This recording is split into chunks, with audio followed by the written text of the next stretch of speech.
नमस्कार, आप देख रहे हैं सी न्यूज भारत। मैं हूं आपके साथ स्नेहा सिंह। बरेली के बहेड़ी में बकाया गन्ना भुगतान की मांग को लेकर समाजवादी पार्टी ने विशाल धरना प्रदर्शन किया।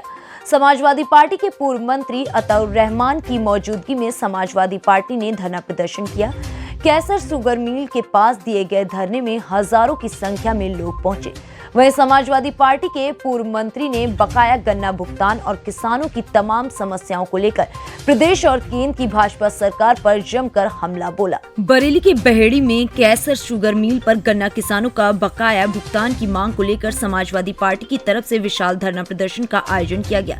गौरतलब है कि इस वक्त धान कटाई का समय होने के बावजूद भी बड़ी संख्या में किसान और क्षेत्र के लोग इस धरना प्रदर्शन में शामिल हुए और सरकार से बकाया गन्ना भुगतान की मांग की। इस बीच धरने में मौजूद तमाम लोगों को संबोधित करते हुए एक तरफ जहां अताउर रहमान ने बकाया गन्ना भुगतान, तीनों कृषि कानून और धान की खरीद को लेकर केंद्र और प्रदेश की भाजपा सरकार पर जमकर हमला बोला और गन्ना भुगतान की मांग की और इसी को लेकर राष्ट्रपति को संबोधित ज्ञापन तहसीलदार को भी सौंपा और बकाया गन्ना भुगतान जल्द से जल्द दिलवाने की मांग की। तो वहीं बहेड़ी से बीजेपी विधायक और राजस्व राज्य मंत्री छत्रपाल सिंह गंगवार पर भी गंभीर आरोप लगाते हुए जमकर उन पर भी तंज कसा। बहुत परेशान है तो पूरे हिंदुस्तान का ही, लेकिन हमारी चीनी मिल पे लगभग 120 करोड़ के करीब है और मैं ब्याज की 150 करोड़ के करीब बैठता है और किसानों का ये गन्ने का भुगतान नहीं हो रहा है, जबकि योगी जी ने कहा था कि 14वें दिन हम पेमेंट करा देंगे और अमित शाह जी आए थे तो उन्होंने चुनाव में कहा था कि इधर गन्ना दो और उधर चेक लो।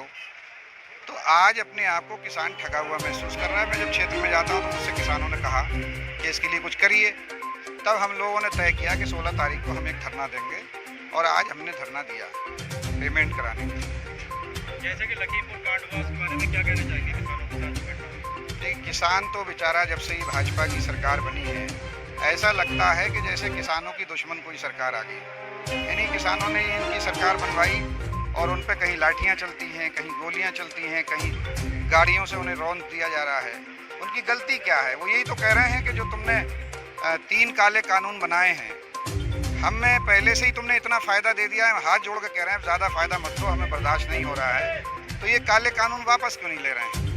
दूसरा ये कि आपने पिछले साल 1888 रुपये का धान का रेट रखा, आपकी 1940 कर दिया और धान बिक रहा है 1200 रुपये में और अपने भाषणों में आज भी कहते हो कि हम MSP पे धान खरीद रहे हैं। तो ये किसानों को लगातार बिल्कुल प्रताड़ित करने का काम कर रहे हैं। ऐसा लगता है कि किसानों को बिल्कुल उनका जूस निचोड़ लेंगे, उनका खून निकाल देंगे।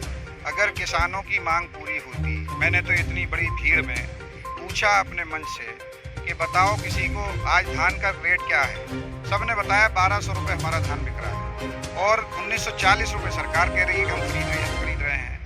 तो जहाँ तक विधायक जी की बात है, जो अब 2.5 महीने के लिए मंत्री बनाए गए हैं, वो अगर उन्हें ताकत मिली है तो लोगों पे मुकदमे लिखवाने के से ताकत का मुजाहरा ना करें, बल्कि इस चीनी मिल का 30 करोड़ रुपया उत्तर प्रदेश की सरकार के ऊपर है बिजली का, वो 30 करोड़ दिलवाएं तो कम से कम 30 करोड़ से यहाँ के किसानों को कुछ राहत मिलेगी। महंगाई को लेकर क्या करेंगे? महंगाई का हाल ये है कि आज 2 टाइम की रोटी गरीब मजदूर के यहाँ बनना मुश्किल हो रही है। अड़ोस पड़ोस से बेचारे काम चला रहे हैं और अड़ोस पड़ोस भी कब तक चलाएगा। जहाँ खाने का तेल सरसों का 200 रुपये हो जाए 80 रुपये से, जहाँ पर डीजल, पेट्रोल, गैस सिलेंडर, पहले लोग बागों में और खेतों में लकड़ियाँ बीन के लाते थे और लेडीज लाती थी और खाना बनाती थी। बीच में मोदी जी ने उन्हें आस जगाई कि फ्री सिलेंडर बांटेंगे, उज्ज्वला योजना में सिलेंडर देंगे। उनकी आदत खराब हुई, अब उन्हें ये फिर से उसी दौर में ले जाना चाहते हैं। अब फिर से वही लोग गरीब बेचारे लकड़ी बीनने जा रहे हैं और अपने। बरेली से सी न्यूज संवाददाता अब्दुल वाजिद की रिपोर्ट। फिलहाल इस खबर में बस इतना ही। देश विदेश की ऐसी तमाम खबरों को देखने के लिए बने रहें सी न्यूज भारत के साथ। हर खबर आपके साथ, आपके हाथ।